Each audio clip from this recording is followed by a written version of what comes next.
હવે મારું છે ને, જે મેં તમને શરૂઆતમાં વાત કરી હતી કે કલાકાર જીવ છે અને ધંધાકીય જીવ છે. તો લોકો એ વિચારતા જ નથી, ખાસ કરીને મારા મિત્રો કે જે ગાયકો છે. ગુજરાતી કલાકારોમાંથી સૌથી વધારે કમાવનાર વ્યક્તિઓ ગુજરાતી સિંગર્સ. યસ, એક્ટર્સ કરતાં પણ વધારે કમાય છે, બિલકુલ સાચી વાત. સંગીતકારો કરતાં પણ વધારે કમાય છે. અને અનફોર્ચ્યુનેટલી આપણું સંગીત એટલું પછાત છે કે આપણા ટ્રેડિશને જ આપણા ગ્રોથને મારી નાખ્યો. હું એવું નથી કહેતો કે ટ્રેડિશન સારું નથી. ટ્રેડિશન એટલે શું? આપણા ગરબા, લોકસંગીત, ઝવેરચંદ મેઘાણી, નરસિંહ મહેતા, અરવિંદ બારોટ, અવિનાશ વ્યાસ, આવા લોકો ના હોત તો આ લોકોનું કરિયર જ ના હોત. બિલકુલ સાચી વાત. હું અગર એક ગુજરાતી સિંગર હોઉં, ટોપ 10 માંથી એક ગરબા સિંગર હું છું કે દુનિયાભરમાં જઈને હું શોઝ અને પ્રોગ્રામ કરતો હોઉં છું,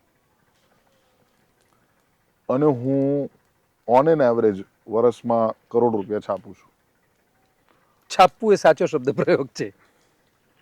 અને અગર હું પોતાની જ કળાને, પોતાની જ ભાષાને આગળ વધારવા માટે સક્ષમ નથી, અને એ જે જમા કરેલી પૂંજી છે એમાંથી હું 25%, 30%, 50% પાછો પોતાની કળામાં નથી પેઇંગ નાખી, બેક ટુ ધ સોસાયટી.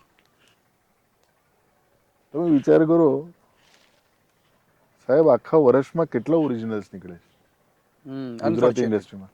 આજની તારીખમાં દિલજીત દોસાંજ, અરિજીત સિંહ, સોનુ નિગમ, હમણાં તો હિમેશ રેશમિયા, જે સૌથી મોટો આર્ટિસ્ટ ઇન્ડિયાનો કહેવાય અરિજીત સિંહ પછી, એનું કોન્સર્ટ જોઈને આવ્યા. All original songs.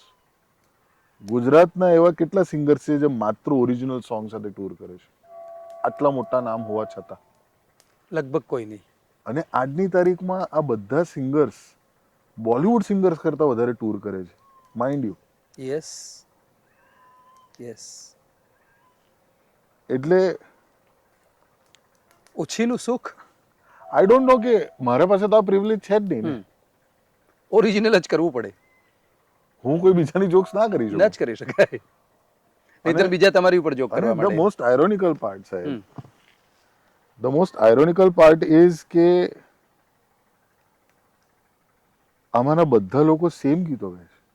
હા, લાઈક કોઈ 5-6 ગીતો આમ તેમ થશે. થઈ રાખે છે. હા, બિલકુલ સાચી વાત છે. આ એક પ્રકારનો સ્કેમ જ છે મારા હિસાબે. આ કળા જગતનો એક સ્કેમ છે કે તમે આટલું બધું કમાઓ છો તે છતાં તમે કંઈ નવું આપી જ નથી રહ્યા. ઓરિજિનલ પ્રોડક્શન જ નથી. એટલે તમે એવું ના કહી શકો છેલ્લે કે અમે લોકોને આ જ જોઈએ છે. હમણાં તમને સંભળાયા એ બધા ગીતો ગરબાઓમાં ગવાય જ છે. ચરર ચરર ચકડોળ હોય કે પછી ગલગોટો મેં ઝૂકીને લીધો હોય, મધુરો દારૂડો નથી વાગતો, એ તો સ્વાભાવિક છે. કે હંબો હંબો વિંછોડો હોય. હા, ઘણા બધા જેવા વિછોડો તો દર વર્ષે રીમેક થાય છે, ખબર નહીં કેમ. કે તમને કંઈ નવું કરવાનું. કલાકાર કોણ હોય? કલાકાર એ હોય કે જે નવસર્જન કરે. નવસર્જન કરતા પણ જે જોઈએ એના કરતા જે જરૂરી છે એ આપે. હા, એ બાત હે. એ બાત હે કે તમે એ વિચારતા જ નથી કે ઓડિયન્સને શું જરૂરી છે એ આપો ને.